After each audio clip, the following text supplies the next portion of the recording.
टॉपिकचं नाव आहे some basic concepts in chemistry. आणि त्या चॅप्टरचं वैशिष्ट्य हेच आहे, मी अनेक वेळा सांगितलं तुम्हाला की it's a very beautiful chapter. The reason behind that, ह्या चॅप्टरमध्ये वेगवेगळे असे कॉन्सेप्ट आहेत आणि हे सगळे कॉन्सेप्ट आपल्याला रिक्वायर्ड असतात. आणि केमिस्ट्री मधले जर पुढचे चॅप्टर समजायचे असतील तर ह्याच्यामधले या चॅप्टरमध्ये वेगवेगळे कॉन्सेप्ट आपल्याला माहित असणं गरजेचं आहे, हो ना. आणि म्हणून सम बेसिक कॉन्सेप्ट ह्या चॅप्टरमध्ये वेगवेगळे कॉन्सेप्ट आपण पाहतो. सगळ्यात पहिलं आपण काय पाहिलं या चॅप्टरमध्ये, आपण पाहिलं matter. Matter is anything which occupy space and has the mass is called as matter. जे जागा व्यापतं आणि ज्याला वजन असतं अशा प्रत्येक गोष्टीला मॅटर असं म्हणतात. मग आपल्याला आपले जे 5 सेन्सेस आहेत त्यांनी ज्याची आपल्याला फिलिंग होतं, एहसास होतो, समजतं, त्या सगळ्या गोष्टीला मॅटर असं म्हणतो आपण. डोळ्याने दिसतं, कानाने ऐकू येतं, नाकाने वास येतो, जिभेने टेस्ट कळते आणि स्किनने स्पर्श समजतो. या 5 सेन्सने आपल्याला जे समजतं, जे कळतं ते सगळं ह्याच्यामध्ये येऊन जातं, मॅटरमध्ये येऊन जातं. मॅटरचं क्लासिफिकेशन 2 ह्याच्यामध्ये होतं, प्युअर सबस्टन्सेस मध्ये होतं आणि मिक्सचर मध्ये होतं. Pure substance is a matter which has a definite chemical composition, and that definite chemical composition do not changes, and the physical and chemical property almost remain the same. त्याला आपण pure substance असं म्हणतो. आणि दुसऱ्या बाजूला mixture म्हणजे काय असतं, it is the combination of 2 or more substances whose composition may vary within certain. म्हणजे 2 किंवा 2 पेक्षा जास्त पदार्थाचं मिश्रण, त्याला आपण मिक्सचर असं म्हणतो. आणि त्यांचं कॉम्बिनेशन व्हेरी होऊ शकतं, त्याला आपण मिक्सचर असं म्हणतो. मिक्सचर मध्ये परत 2 टाईप येतात, होमोजिनियस आणि हेट्रोजिनियस. होमोजिनियस म्हणजे युनिफॉर्म मिक्सचर तयार होतं, युनिफॉर्म. जसं दुधामध्ये पाणी टाकलं की युनिफॉर्म तयार होतं, त्याला आपण होमोजिनियस मिक्सचर असं म्हणतो. आणि ज्या वेळेला युनिफॉर्म मिक्सचर तयार होत नाही त्याला आपण हेट्रोजिनियस असं म्हणतो. Mixture which do not have a uniform mixture, combination of 2 or more substances do not have uniformity, that is called as, you can say, heterogeneous substance. मग आता इकडे परत प्युअर सबस्टन्सेसचं अजून 2 प्रकारे क्लासिफिकेशन होतं, that is element and compound. Element is a pure substance which could not be further decomposed into more simpler substances. साध्या simpler substances मध्ये त्याला क्लासिफाय करता येत नाही, त्याला आपण प्युअर एलिमेंट असं म्हणतो. आणि कंपाऊंड जसे हायड्रोजन, ऑक्सिजन, नायट्रोजन हे सगळे एलिमेंट्स आहेत. आणि कंपाऊंड म्हणजे काय, तर कंपाऊंड म्हणजे संयुग. That is, you can see the combination of 2 or more element form a compound. मतलब 2 or more elements combined to form a compound. Water हे कंपाऊंड असतं, कार्बन डायऑक्साईड हे कंपाऊंड असतं, कारण carbon dioxide is form of carbon and oxygen. That can be further decomposed into more simpler substances, that is, you can say, called as a compound. कारण वॉटरला breakdown करता येतं hydrogen आणि oxygen मध्ये, carbon डायऑक्साईडला breakdown करता येतं carbon आणि oxygen मध्ये, त्याला आपण कंपाऊंड असं म्हणतो. एलिमेंट मध्ये पुन्हा 3 प्रकार येतात, त्यात मेटल येतं, नॉन मेटल येतं, मेटल येतं. त्याच्या प्रॉपर्टीज आपण सगळ्या पाहिलेल्या आहेत आणि आपल्याला त्या सगळ्या प्रॉपर्टी माहिती आहे, सो तेही आपण त्याच्यामध्ये पाहिलेलं आहे. क्लिअर. मग आता त्याच्यानंतर आपण पुढे जातो आणि आपण त्याच्यामध्ये स्टेट्स ऑफ मॅटर पाहिलं. There are 3 states of matter, solid, liquid and gaseous one. आणि त्या कशावर डिपेंड असतात, टेम्परेचर, प्रेशर, कंडिशन वरती, ते पण आपण त्याच्यामध्ये पाहिलं. ठीक आहे. त्याच्यानंतर आपण थोडंसं पुढे जातो आणि पुढे आपण पाहतो की प्रत्येक matter, every substance is associated with some certain amount of physical properties, some certain physical properties and chemical properties. म्हणजे प्रत्येक पदार्थाचे काही भौतिक गुणधर्म आणि काही रासायनिक गुणधर्म असतात, ते काय असतात ते आपण पाहिलं. त्याच्यानंतर मग आपण कालच्या लेक्चर्स मध्ये युनिट पाहिलं होतं. युनिट, कुठलाही भौतिक पदार्थ मोजण्यासाठी आपल्याला युनिटची गरज असते. आणि युनिट काय असतं तर universally accepted, arbitrarily decided and standard of reference chosen to measure any physical quantity is called unit. म्हणजे सर्वांनी ऍक्सेप्ट केलेलं असतं आणि एक सर्वसाधारण अंदाजे असं डिसाइडेड एक एकक असतं की जे भौतिक राशी मोजण्यासाठी, मतलब कुठलीही फिजिकल क्वांटिटी मोजण्यासाठी वापरलं जातं, युनिट असं म्हणतात. जसं मी तुम्हाला सांगितलं की आपल्या डेली रुटीन लाईफ मध्ये आपण 1 किलो शेंगदाणे, 1 लिटर दूध, हे लिटर, किलो हे जे वापरतो त्यांना युनिट असतं. ओके. आणि ते युनिव्हर्सली ऍक्सेप्टेड असतात आणि आर्बिट्ररीली डिसाइडेड असतात. These are the standard reference chosen to measure any physical quantity called as unit. त्याच्यामध्ये सीजीएस युनिट, एमकेएस युनिट असे होते. 70च्या आसपास, 1970च्या आसपास फ्रान्समध्ये एक कॉन्फरन्स झाली, सिस्टम द इंटरनॅशनल, आणि त्या कॉन्फरन्समध्ये काही नियम ठरवण्यात आले. आणि त्या नियमानुसार आता नवीन युनिटची पद्धत आपल्या समोर आली, त्याला एसआय सिस्टम इंटरनॅशनल म्हणतात किंवा एसआय सिस्टम ऑफ युनिट्स असं म्हणतात. आणि ज्याच्यामध्ये आपण पाहिलं की there are 2 types. Number 1 type is nothing but you can say fundamental units, and number 2 is nothing but derived units. Fundamental units हे 7 आहेत, ज्याच्यामध्ये mass, length, time, temperature, current, luminous intensity आणि अमाउंट ऑफ सबस्टन्स हे आहेत. हे 7 fundamental units आहेत, quantity आहेत.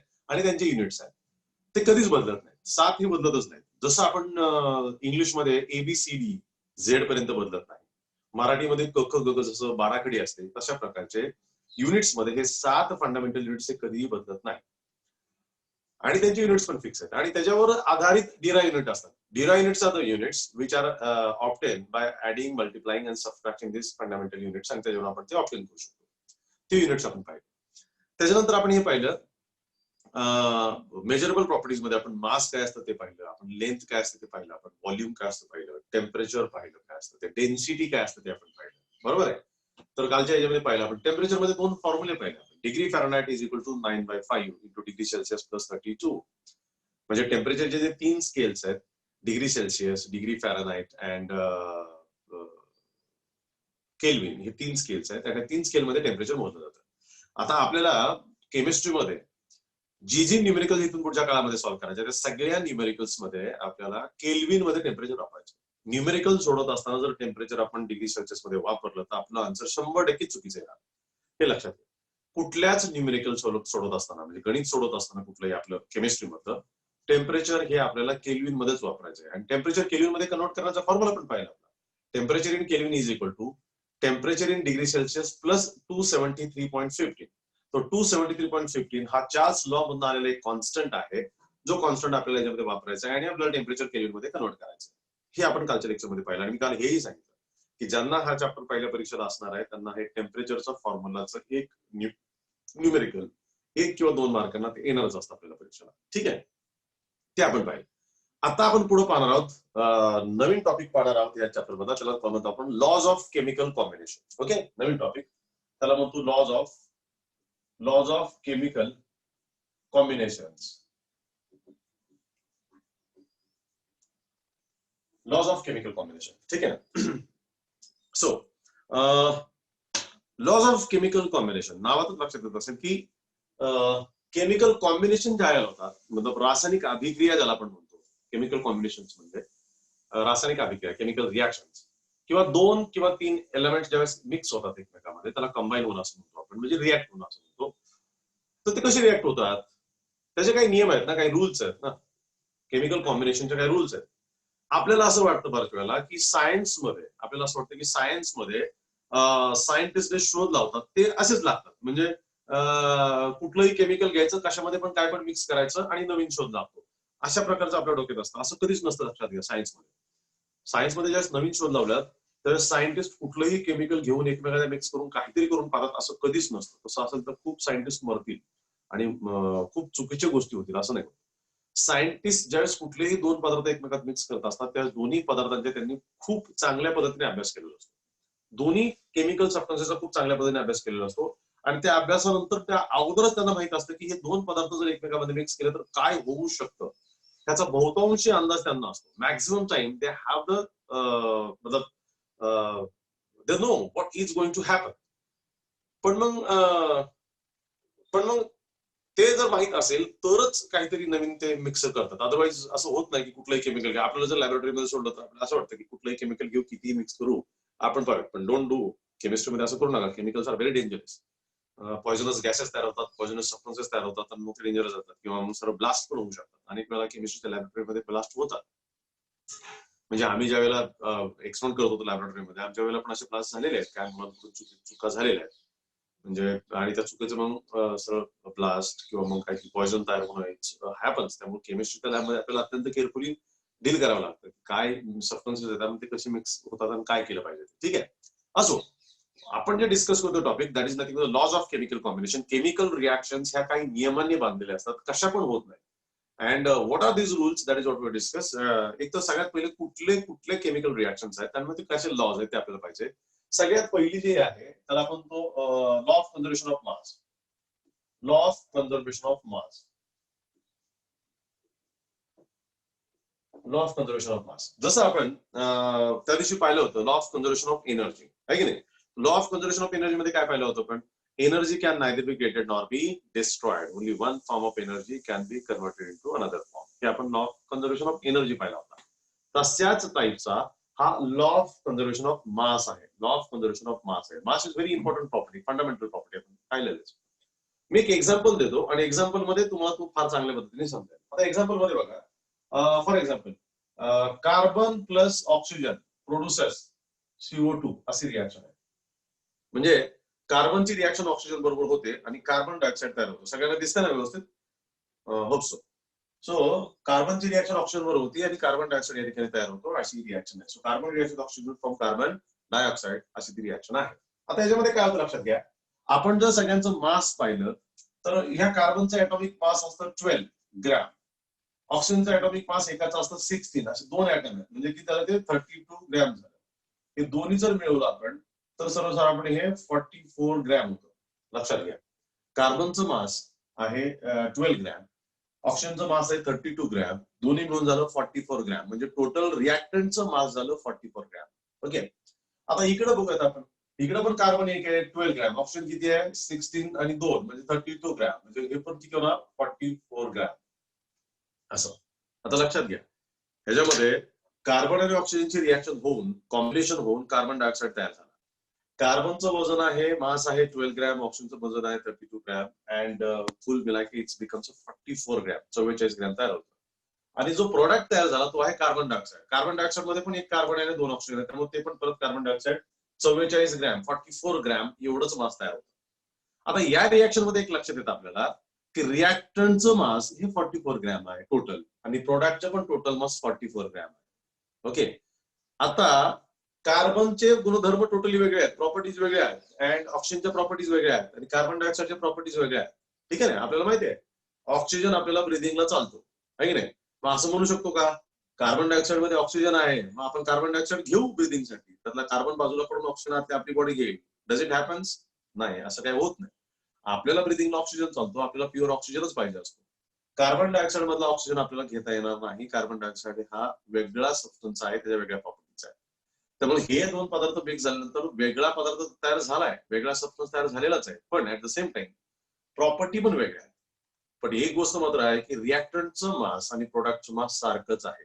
Reaction झाल्यानंतर सुद्धा रिॲक्टंटचं मास 44 ग्रॅम आहे आणि प्रोडक्टचं मास पण 44 ग्रॅम आहे. मास नाही तर डिस्ट्रॉइड नॉर क्रिएटेड, मास नष्ट पण झाला नाही आणि मास तयार पण झाला नाही. Law of conservation of mass. Conserve मतलब जसंच्या तसं राहणं है ना. आपल्या घरामध्ये आपण बऱ्याच गोष्टी असं कॉन्झर्व करून ठेवतो, म्हणजे जसं की पिकल बनवतो आपण, पिकल म्हणजे लोणचं बनवतो आहे की नाही, लोणचं आपण मस्त प्रिझर्व करून ठेवतो. किंवा बी बियाणं ठेवतो आपण, शेतकरी माणसं आहोत आपण, तर बी बियाणं ठेवतो आपण आहे की नाही. बिया म्हणजे वेगवेगळ्या गोष्टींचं, ज्वारीचं बियाणं असेल पुढच्या वर्षी पेरण्यासाठी ज्वारी आपण व्यवस्थित ठेवून देतो बाजूला, प्रिझर्व करतो, त्यालाच कॉन्झर्व असं म्हणतात. म्हणजे साठवून ठेवणे असं त्याला. कॉन्झर्वेशन ऑफ मास म्हणजे ह्या रिॲक्शन मध्ये मास तयार पण झालं नाही आणि मास डिस्ट्रॉय पण झाला नाही, म्हणजे मास नष्ट पण झाला नाही. And that is called law of conservation of मास. सोपं आहे की नाही. म्हणजे असं ह्या नियमाचा अर्थ असा होतो की रिॲक्शन्स मध्ये मास तयार पण होत नाही आणि मास डिस्ट्रॉय पण होत नाही, फक्त ऍटमची रिअरेंजमेंट होते, त्याला म्हणतात law of conservation of mass. All are clear with this? So what is law of conservation of mass? During a chemical reaction mass is neither created nor destroyed and this is called as a law of conservation of mass. असे तुम्ही अनेक reaction बघा, त्या सगळ्या reactions मध्ये total mass of the reactant must be equal to total mass of the product. दोघांचं mass सारखंच असतं. ते मास ना जास्त इथं 44 आणि इथं 45 झाले असं पण होत नाही आणि इकडं 44 आणि इकडं 43 झाले असं पण होत नाही. मास ना एक्स्ट्रा तयार होतं ना मास नष्ट होतं, डिस्ट्रॉय होतं, काहीच होत नाही. मास जसंच्या तसं राहतं. रिॲक्टंटचं जेवढं आहे तेवढंच प्रोडक्टचं राहतं, त्याला आपण म्हणतो law of conservation of mass. Clear with this? So this what we can see here. हा पहिला लॉ आहे आपला, लॉ ऑफ केमिकल कॉम्बिनेशन. म्हणजे केमिकल कॉम्बिनेशन तर झालं, नवीन प्रोडक्ट तयार झाला, पण mass is neither created nor destroyed. त्यामुळे आता लॉ लक्षात ठेवायचा, during a chemical reaction mass is neither created nor destroyed is known as law of conservation of mass. Clear? हा झाला पहिला लॉ. आता ह्याचं मी तुम्हाला जाता जाता तुमच्या पुस्तकात नाहीये, पण जाता जाता सांगतो की ह्या लॉला डिसएडव्हान्टेज आहे, काही लूपहोल आहे. म्हणजे कसं होतं की अपवाद आपण ज्याला म्हणतो की हा लॉ खूप छान आहे, mass is neither created not destroyed. पण आईन्स्टाईन नावाचा सायंटिस्ट होता, आपल्याला माहिती आहे Einstein was very famous scientist. Einstein नावाचा सायंटिस्ट काय म्हणतो माहितीये का, त्याला प्रश्न पडला की मास रिॲक्शन मध्ये तयार पण होत नाही आणि मास डिस्ट्रॉय पण होत नाही, असं कसं काय? दोन प्रकारच्या रिॲक्शन असतात, एक्झोथर्मिक रिॲक्शन आणि एंडोथर्मिक रिॲक्शन. आता एक्झोथर्मिक रिॲक्शन म्हणजे ज्या रिॲक्शन मध्ये हीट रिलीज होते. Exothermic reaction in which heat is release आणि endothermic reaction in which heat is absorb. है ना, म्हणजे उष्णता काही रिएक्शन मध्ये उष्णता बाहेर पडते, काही रिएक्शन मध्ये उष्णता ऍब्झॉर्ब केली जाते, त्याशिवाय रिएक्शन होऊच शकत नाही. मग आईन्स्टाईनला प्रश्न पडला होता की रिएक्शन मध्ये मास डिस्ट्रॉय पण होत नाही, मास तयार पण होत नाही, मग जी उष्णता तयार होते, जी हीट तयार होते रिएक्शन मध्ये, ती येते कुठून? म्हणजे अनेक रिएक्शन मध्ये हीट बाहेर टाकली जाते किंवा अनेक रिएक्शन मध्ये हीट ऍब्झॉर्ब केली जाते. मग ऍब्झॉर्ब केलेली जाते कुठे? ओके, आणि बाहेर टाकलेली येते कुठून? हा प्रश्न आईन्स्टाईनला पडला आणि ह्या प्रश्नाचं उत्तर शोधत शोधत आईन्स्टाईननी ऍटम बॉम्बची निर्मिती केली. बघा, आपल्याला प्रश्न पडणं किती महत्वाचं आहे लक्षात घ्या. आपण बऱ्याच वेळा प्रश्न पडायला पाहिजे. आपणही टॅलेंटेड असतो, पण आपण बऱ्याच वेळा प्रश्नांची उत्तरं शोधत नाही. हा प्रॉब्लेम असतो. मला वाटतं ज्या वेळेला आपण प्रश्नांची उत्तरं शोधायला सुरुवात करू त्यावेळेला आपण हे अनेक गोष्टी आपण शोधून काढू शकतो. खूप सोपं असतं, सहज असतं. आईन्स्टाईनला हा प्रश्न पडला हीट ऑफ रिएक्शनचा. एक्झोथर्मिक रिएक्शन मध्ये हीट येते कुठून आणि एंडोथर्मिक रिएक्शन मध्ये हीट जाते कुठे, हा प्रश्न पडला आणि त्याच्यातून त्यांनी ऍटम बॉम्बची निर्मिती केली. इथपर्यंत तो गेला. कारण देर शुड बी सम मास, नाही ना, देर शुड बी सम मास. आता आपण आपल्या टू व्हीलर मध्ये आपण पेट्रोल टाकतो, टू व्हीलर मध्ये पेट्रोल टाकतो, मग आपली गाडी एका ठिकाणी दुसऱ्या ठिकाणी जाते. आपण जर टू व्हीलर मध्ये पेट्रोल टाकलं नाही तर आपली टू व्हीलर पळेल काय? नाही पळेल. ओके, मग आपल्या टू व्हीलर मध्ये जे पेट्रोल टाकतो ते पेट्रोल इंजिन मध्ये जातं आणि इंजिन मध्ये त्याचे ब्लास्ट होतात आणि त्याच्यापासून इंजिन गरम होतं आपलं. बघा, तुम्हाला माहिती आहे ना, टू व्हीलर चालल्यानंतर त्याचं इंजिन गरम होतं. त्याचं कारणच असं आहे की त्या इंजिन मध्ये त्या पेट्रोलचे ब्लास्ट होतात, म्हणजे पेट्रोल मध्ये मधून उष्णता तयार होते आणि ती उष्णता गाडी एका ठिकाणून दुसऱ्या ठिकाणी नेण्यासाठी वापरली जाते. हो की नाही? म्हणजे म्हणजे ह्याचा अर्थ असा आहे की उष्णता त्या ठिकाणी तयार होते, म्हणजे कुठलं ना कुठलं मास त्या ठिकाणी लॉस होतं. म्हणजे रिएक्शन मध्ये मास नक्की लॉस होतं किंवा नक्की वाढतं, पण ते फार मायक्रो लेवलला असतं, ते नॉर्मल याच्यामध्ये दिसत नाही. हे आईन्स्टाईनने दाखवून दिलं नंतर, पण हा लॉ खूप अगोदर मांडला गेला. त्यामुळे ह्या लॉ मध्ये काय म्हणायचं आपण असंच म्हणायचं, mass is neither created nor destroyed. आईन्स्टाईननी त्याचा लूपहोल शोधला, त्याच्यातली डिसएडव्हान्टेजेस शोधला आणि तो हाच होता की सम मास इज 100% लॉस्ट और some mass is 100% created, but it is very micro level, it is up to very micro level. फार छोट्या लेवलला असतं ते सहज लक्षात येत नाही. हो की नाही? म्हणजे घरामध्ये जर 10 लिटर दूध असेल त्या 10 लिटर मधला 1 कप काढून घेतला तर लक्षात येणार नाही, पण जर 1 लिटर दूध असेल त्यातला 1 कप काढून घेतला तो लक्षात येईल. म्हणजे जास्त क्वांटिटी मध्ये काढून घेतला तर लक्षात येणार नाही. हो की नाही? सो इन दॅट सेन्स आपण असं हा पहिला लॉ सगळ्यांना समजला. Law of conservation of mass. Mass can neither be created nor be destroyed during a course of chemical reaction is called as law of conservation of mass. Clear? Let's come to second law. दुसऱ्या law ला आपण आता. Second law, law of definite proportion. Law of definite proportion. Law of definite proportion. Law of definite proportion. Law of definite proportion. आता काय असतं law of definite proportion? तर लक्षात घ्या, इथं H2 प्लस O2 किंवा O gives you H2O here. Okay, आता एक दुसरे उदाहरण मी देतो तुम्हाला की HCl plus NaOH gives you NaCl plus H2. हे ऍसिड आहे HCl, हे बेस आहे NaOH आणि ह्यांची रिएक्शन होऊन इथं वॉटर तयार होतं. NaCl बाजूला निघतो, हा Cl, दोघं एकमेकांबरोबर जातात आणि हा H हा OH बरोबर जातो आणि H2O तयार होतो. ही ऍसिड बेस रिएक्शन तुम्ही पाहिली, नवीनच पाहिली आपण. Acid plus base produces salt and water, है ना? ही रिएक्शन पाहिली आपण, त्याला न्यूट्रलायझेशन रिएक्शन असं म्हणतात किंवा मराठीत उदासीकरणाची रिएक्शन असं म्हणतात. So this is neutralization reaction. Acid reacts with base to produce salt and water. Hydrogen reacts with oxygen to form water. आता बघा, दोन रिएक्शन मी दिलेले आहेत. दोन्ही रिएक्शन मध्ये एक मुद्दा कॉमन आहे. काय कॉमन आहे? वॉटर तयार झालेलं आहे. दोन्ही रिएक्शन मध्ये वॉटर तयार झालेलं आहे. पण पहिल्या केसमध्ये वॉटर हे हायड्रोजन आणि ऑक्सिजन पासून तयार झालेलं आहे आणि दुसऱ्या केसमध्ये ते ऍसिड आणि बेस पासून तयार झालेलं आहे. ओके, आता वॉटर मध्ये हा जो काही H2O आहे, ह्या H2O मध्ये दोन एलिमेंट्स आहेत. एक एलिमेंट हायड्रोजन आहे आणि दुसरं एलिमेंट ऑक्सिजन आहे. Water is made up of 2 elements, hydrogen and oxygen. हायड्रोजनचे किती ऍटम आहेत? 2 ऍटम आहेत. ऑक्सिजन किती ऍटम आहे? 1 ऍटम आहे. आणि ह्याच्यापासून तुमचं वॉटर तयार झालेलं आहे. ओके, ह्याच्यापासून तुमचं वॉटर तयार झालेलं आहे. ह्याचा अर्थ काय होतं? Law of definite proportion. असं कधी होणार आहे का की वॉटर कार्बन पासून तयार झालं आणि ऑक्सिजन पासून तयार झालं? Will it happen? No. Water has to be form from hydrogen and oxygen. Water always consist of hydrogen and oxygen. Water मध्ये कधीही कार्बन असणार नाही, कारण वॉटर हे हायड्रोजन आणि ऑक्सिजनचं संयुग आहे, हायड्रोजन आणि ऑक्सिजनचं कंपाऊंड आहे. So hydrogen and oxygen combine to form water. आता इथं पहिल्या केसमध्ये हायड्रोजन ऑक्सिजन रिॲक्ट होऊनच वॉटर तयार झालं. दुसऱ्या केसमध्ये ऍसिड अँड बेस रिॲक्ट होऊन वॉटर तयार झालं.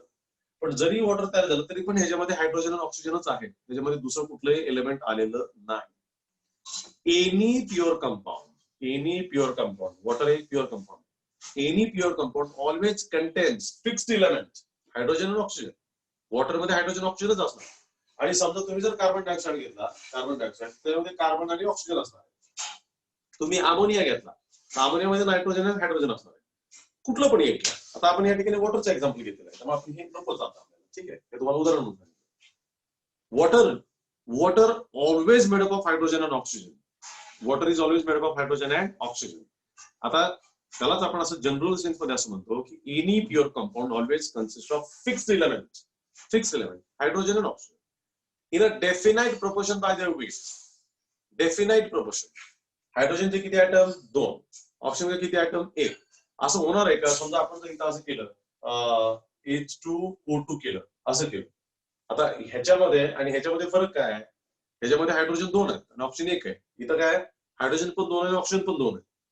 मग ह्याला वॉटर म्हणणार का आपण? नाही, हे हायड्रोजन पेरॉक्साईड आहे. बस एक ऑक्सिजन एक्स्ट्रा झाला म्हणून काय झालं असं म्हणू शकत नाही आपण. किंवा एखादा हायड्रोजन जरी एक्स्ट्रा झाला असता तरी पण त्याला वॉटर म्हणता येणार नाही.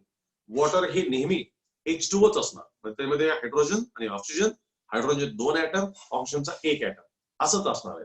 आणि वेट मध्ये जर पाहिलं आपण, वेट मध्ये पाहिलं तर हायड्रोजनचं वेट असणार आहे 2 ऍटम म्हणजे 2 ग्रॅम आणि ऑक्सिजनचं असतं 16 ग्रॅम, मिळून 18 ग्रॅम असं त्याला म्हणतात. म्हणजे तुम्ही ऍटमच्या फॉर्म मध्ये पण बोलू शकता किंवा वेटच्या फॉर्म मध्ये पण बोलू शकता.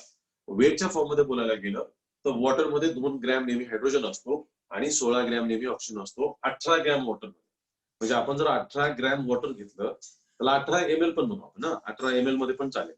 18 ml वॉटर असेल तर त्याच्यामध्ये 2 ml हायड्रोजन असतो आणि 16 ml हा ऑक्सिजन असतो, हे लक्षात ठेवा. असंच असतं. म्हणजे कुठल्याही प्युअर कंपाऊंड मध्ये फिक्स्ड एलिमेंट असतात.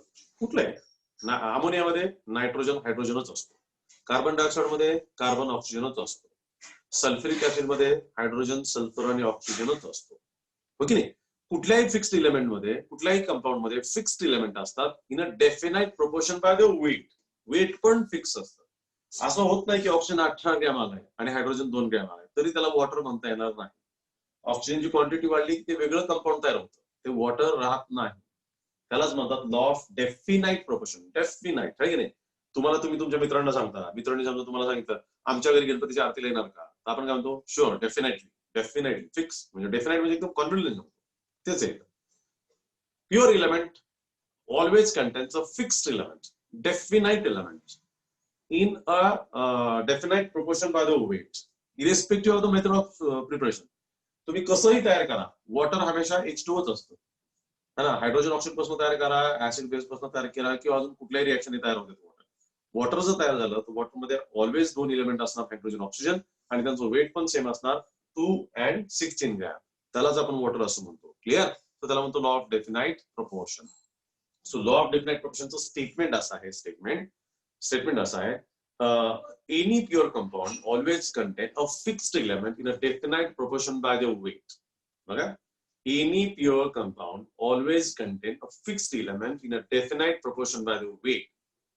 Is called as a law of definite proportion. Is called as a law of definite proportion. Clear with this?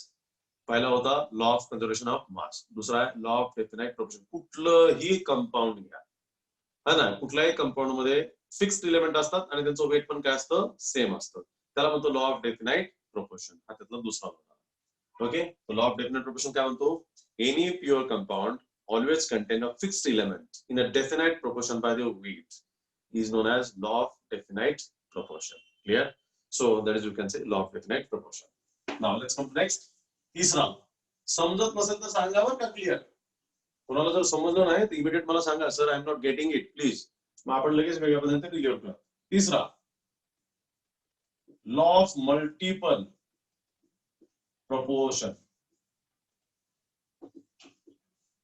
Law of multiple proportion. Okay, law of multiple proportion. Law of multiple proportion फार मस्त आहे. आणि ह्याचं statement थोडंसं अवघड वाटू शकतं पहिल्या 2 लॉ पेक्षा, पण छान. आता बघा मी तुम्हाला पहिले एक्झाम्पल देतो आणि नंतर त्या स्टेटमेंट सांगतोय. आता कार्बन आणि ऑक्सिजन दोन एलिमेंट्स आहेत बघा, कार्बन आणि ऑक्सिजन दोन एलिमेंट्स आहेत. आता पहिली केस अशी आहे की कार्बन एक ऑक्सिजन बरोबर रिॲक्ट होतो आणि कार्बन मोनॉक्साईड तयार होतो, CO. एलिमेंट दोन आहेत, कार्बन आणि ऑक्सिजन, आणि दोघं वेगवेगळ्या प्रोपोर्शन मध्ये एकमेकांबरोबर रिॲक्ट होतात. इथं कार्बनचा पहिल्या केसमध्ये कार्बनचा एक ऍटम, ऑक्सिजनचा एक ऍटम, कार्बन मोनॉक्साईड तयार होतो. दुसऱ्या केसमध्ये कार्बनचा एक ऍटम आणि ऑक्सिजनचे दोन ऍटम एकत्र येतात आणि इथं कार्बन डायऑक्साईड तयार होतो, CO2 तयार होतो.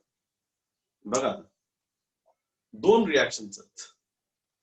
रिॲक्शन, एक पहिल्या रिॲक्शन मध्ये कार्बन ऑक्सिजन रिॲक्ट होतो, दुसऱ्या रिॲक्शन मध्ये सुद्धा कार्बन आणि ऑक्सिजन रिॲक्ट होतो आणि दोन्ही रिॲक्शन मध्ये वेगवेगळे प्रोडक्ट तयार होतात. पहिल्या रिॲक्शन मध्ये कार्बन मोनॉक्साईड तयार होतो, दुसऱ्या रिॲक्शन मध्ये कार्बन डायऑक्साईड तयार होतो. आता दोघांचे physical chemical property totally different आहेत. कार्बन मोनॉक्साईड हा खूप पॉइझनस गॅस आहे. तो जर आपल्या शरीरामध्ये गेला तर माणूस मरू शकतो, इतका पॉइझनस गॅस आहे कार्बन मोनॉक्साईड. ओके, बऱ्याच वेळा नाही का ज्यावेळेस आग वगैरे लागते आणि आपण ऐकतो बातम्या की मुंबईला या बिल्डिंग मध्ये आग लागली आणि आग लागल्यानंतर सफोकेट होऊन काय माणसं मेली, तर त्या आगीमध्ये बऱ्याच वेळा कार्बन मोनॉक्साईड तयार झालेला असतो, त्याला हाफ बर्न असं म्हणतो आपण. कुठलीही वस्तू हाफ बर्न झाली तर कार्बन मोनॉक्साईड तयार होतो आणि कार्बन मोनॉक्साईड तयार होऊन तुझा नाकात तोंडात गेला की मग तो पॉइझन असतो जास्त. कार्बन डायऑक्साईड पण पॉइझनस आहे, पण कार्बन मोनॉक्साईड त्याहीपेक्षा जास्त पॉइझनस आहे. हा फरक आहे दोघांना. दोन्हीही कंपाऊंड कार्बन आणि ऑक्सिजन पासूनच बनलेले आहेत, ओके. दोन्ही कार्बन ऑक्सिजन पासून बनलेले आहेत, म्हणजे दोन्ही कंपाऊंड कार्बन ऑक्सिजनचेच आहेत. मग फरक काय त्याच्यामध्ये? फरक फक्त एकाच गोष्टीमध्ये आहे. ह्या ठिकाणी कार्बनचा एक ऍटम आहे, ऑक्सिजनचा एक ऍटम आहे, त्यांचा रेशो काय 1:1 रेशो आहे. 1:1 रेशो आहे, म्हणजे एका बरोबर एक ऍटम. इथं काय 1:2 आहे, 1:2 आहे, म्हणजे कार्बनचा एकच ऍटम आहे पण ऑक्सिजनचे दोन ऍटम आहेत. मग आता या दोन्ही मध्ये एक गोष्ट कॉमन आहे की कार्बनचा इथं पण एकच ऍटम आहे, इथं पण एकच ऍटम आहे, पण ऑक्सिजनचं मात्र बदललं. ऑक्सिजनचा काय बदलला, या ठिकाणी 1 आहे, या ठिकाणी 2 आहे. ओके, ऑक्सिजनचं प्रोपोर्शन काय 1:2 आहे, ऑक्सिजनचं प्रोपोर्शन 1 आहे. पहिल्या रिएक्शन मध्ये एक ऍटम येतो, दुसऱ्या रिएक्शन मध्ये दोन ऍटम येतो. तेच वेट मध्ये पण करू शकतो आपण, 16 आणि 32 म्हणजे 16 आणि 32, कारण ऑक्सिजनचा ऍटॉमिक वेट 16 आहे. एका ऑक्सिजनचं काय असणार 16, दोन ऑक्सिजनचं काय असणार 32, त्यामुळे 1:2 हे पण त्याच्यामध्ये येतं. So this is what we can say. म्हणजे ह्याच्यातून लक्षात काय येतं, आपलं लक्षात घ्या की दोन इलेमेंट हे एकमेकाबरोबर वेगवेगळ्या प्रमाणात रिॲक्ट होऊ शकतात, वेगवेगळ्या प्रमाणात रिॲक्ट होऊ शकतात. दोन इलेमेंट, इथं प्रमाण आहे एकास एक आणि इथं प्रमाण आहे एकास दोन. सो पहिल्या रिॲक्शन मध्ये प्रोपोर्शन, त्याला प्रमाणाला आपण प्रोपोर्शन असं म्हणतो इंग्लिश मध्ये. So two elements chemically combine with each other in 1:1 proportion, and here they react in 1:2 proportion. So the common observation is that in both of the examples the proportion of carbon remain the same, but the proportion of oxygen changes. Oxygen is 1:2. In first reaction it has a proportion 1, in second reaction it has proportion 2. Okay, so दोन element एकमेकांबरोबर वेगवेगळ्या प्रमाणात react झाले, multiple proportion, होय की नाही, एकापेक्षा जास्त प्रोपोर्शन मध्ये ते रिॲक्ट झाले, त्याला आपण मल्टिपल प्रोपोर्शन असं म्हणतो. त्यामुळे आता लॉ स्टेटमेंट असं होतं. आता कार्बोनेट पण तयार होतो, CO3 पण असतं माहिती तुम्हाला, सोडियम कार्बोनेट मध्ये CO3 पण असतं, त्यामुळे ते पण येऊ शकतं, म्हणजे दोन पेक्षा जास्त प्रमाणात सुद्धा ते रिॲक्ट होऊ शकतात अकॉर्डिंगली. मग आता इथं आपण स्टेटमेंट असं म्हणतो, when two element chemically combine with each other forming two or more different products, then the masses of two interacting elements bear a simple whole number ratio. 1, 2, 4 अशा प्रमाणात ते रिॲक्ट होतात. Simple whole number ratio, whole म्हणजे पूर्ण संख्या आपण म्हणतो ना इंग्लिश मध्ये, तुम्हाला माहिती आहे मॅथ्स मध्ये आपण होल नंबर्स पूर्ण संख्येमध्ये. तर here masses of two interacting elements bear a simple whole number ratio. Simple whole number ratio म्हणजे त्या प्रमाणात ते रिॲक्ट होतात, म्हणजे 1:2, 2:4, 4:8 अशा प्रमाणात ते रिॲक्ट होतात. त्याला म्हणतो लॉ ऑफ मल्टिपल प्रोपोर्शन. तो लॉ ऑफ मल्टिपल प्रोपोर्शन काय सांगतो, whenever two elements chemically combine with each other, then the masses of two interacting elements bear a simple whole number ratio. Masses of interacting elements bear a simple whole number ratio. Masses of interacting elements bear a simple whole number ratio. हे statement लक्षात ठेवायचं. आता हे थोडंसं पाठांतराचं काम आहे, थोडंसं पाठांतर करावं लागेल. पुस्तकात आहेत हे लॉ, तुमच्याकडे होप्स तुम्ही सगळ्यांनी पुस्तकं घेतलेली असतील, नसतील घेतली ती ई बुक्स अवेलेबल आहेत, त्यातलं आपण वाचन करू शकतो. पण आता हे लर्न करायला पाहिजे. इथं पाठांतराचं काम आहे. समजून घेऊन पाठांतर केलं की विषय एकदम छान समजतो आपल्याला. ठीक आहे ना. त्यामुळं होप्स सगळ्यांच्या लक्षात आलं उदाहरण की 2 एलिमेंट्स आहेत कार्बन आणि ऑक्सिजन आणि ते एकमेकांवर वेगवेगळ्या प्रमाणात रिॲक्ट होतात. पहिलं प्रमाण काय 1:1, दुसरं प्रमाण काय 1:2, मतलब प्रोपोर्शन 1:1, प्रोपोर्शन 1:2. ह्याच्यामध्ये कार्बनचं प्रोपोर्शन सेम आहे पण ऑक्सिजनचं प्रोपोर्शन बदलतं 1:2.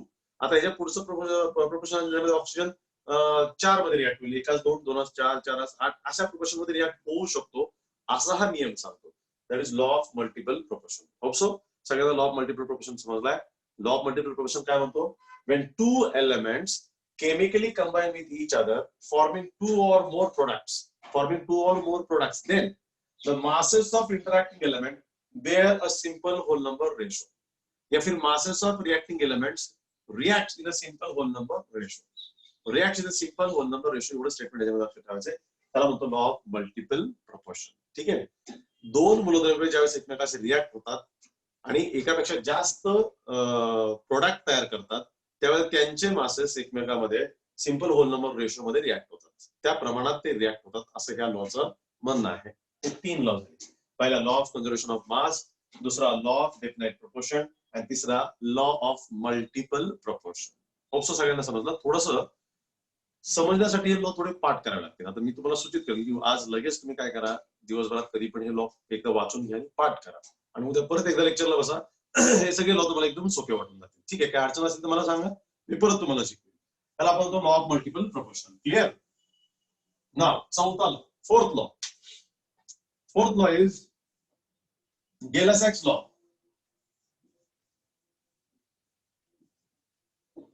गेला-सॅक्स law of combining volume of gases. Gay Lussac's law of combining volume of gases. आता लक्षात घ्या, Gay Lussac's law of combining volume of gases काय? गेला-सॅक्स is the name of scientist. Gay-Lussac is the name of scientist and we have to discuss Gay-Lussac's law of combining volume of gases. Okay. आता Gay-Lussac's सायंटिस्टचं नाव आहे आणि हा law फक्त गॅसेसला applicable आहे. हा law फक्त गॅसेसला applicable आहे. हा सॉलिड लिक्विडला ऍप्लिकेबल नाही. सॉलिड आणि लिक्विडला ऍप्लिकेबल नाही. उदाहरण तुम्हाला देतो मी. उदाहरण लक्षात घ्या. H2 plus Cl2 produces twice HCl असा आहे. आता याच्यामध्ये हायड्रोजन हा गॅसियस फॉर्म मध्ये असतो, G फॉर गॅस. क्लोरीन आपण गॅसियस फॉर्म मध्ये असतो, HCl पण गॅस फॉर्म मध्ये तयार होतो. ओके. इथं जे मी ब्रॅकेट मध्ये दिले G, ब्रॅकेट मध्ये G लिहिलं, G for gas. Hydrogen gaseous आहे, क्लोरीन पण गॅसियस आहे आणि HCl पण गॅसियस तयार होतात. ह्या रिएक्शन मध्ये रिएक्टंट सगळे गॅसियस फॉर्मॅट मध्ये आहेत आणि प्रोडक्ट पण सगळे गॅसियस फॉर्मॅट मध्ये. All are in gaseous form. मग इथं हा गेला-सॅक्स लॉ अप्लाय होतो. गेला-सॅक्स लॉ हा लिक्विड सॉलिडला अप्लाय होत नाही. गेला-सॅक्स लॉ हा फक्त गॅसेसलाच अप्लाय होतो, गॅसेस रिएक्शनलाच अप्लाय होतो. आणि गेला-सॅक्स लॉ हा अत्यंत इम्पॉर्टंट माइलस्टोन आहे, फार इम्पॉर्टंट माइलस्टोन आहे. म्हणजे गेला-सॅक्स लॉ आला नसता तर केमिस्ट्रीची बरीचशी डेव्हलपमेंट झालीच नसती. गेला-सॅक्स लॉ आला आणि म्हणून त्याच्यावर केमिस्ट्रीची डेव्हलपमेंट झाली. हा फार महत्वाचा पिलर आहे, म्हणजे फार मोठं फाउंडेशन गेला-सॅक्स लॉने दिलं. गेला-सॅक्स लॉचं म्हणणं काय लक्षात घ्या. Gay Lussac's law of combining volume of gases, म्हणजे गेला-सॅक्सचं पूर्ण असंच आहे, कंबाइनिंग व्हॉल्यूम ऑफ गॅसेस असंच आहे. गेला-सॅक्स काय म्हणतो लक्षात घ्या. इथं आपण ह्याच्या पुढे काही म्हणजे काहीच नसतो, म्हणजे 1 असतो. त्याला आपण स्टॉइचियोमेट्रिक कोएफिशियंट असं म्हणतो. स्टॉइचियोमेट्रिक म्हणजे असं म्हणू शकतो आपण की one volume of hydrogen reacts with 1 volume of chlorine. ह्याच्या पुढे पण काही नाही, म्हणजे 1 आहे. जसं एक्स मॅथ्स मध्ये आपण जसं एक्स लिहितो, एक्स इक्वल टू काय असतो, 1x असतो ना. मॅथ्स मध्ये एक्स म्हणजे 1x असतो, पण आपण 1x कधी वाचत नाही, आपण त्याला एक्सच म्हणतो कारण तो 1 असतोच असतो त्याच्यामध्ये. त्या अनुषंगाने इथं 1 आहे, त्यामुळे आपण म्हणू की 1 volume of hydrogen reacts with 1 volume of chlorine to produce 2 volume of HCl. तर 2 आहे म्हणून 2 लिहिला आपण.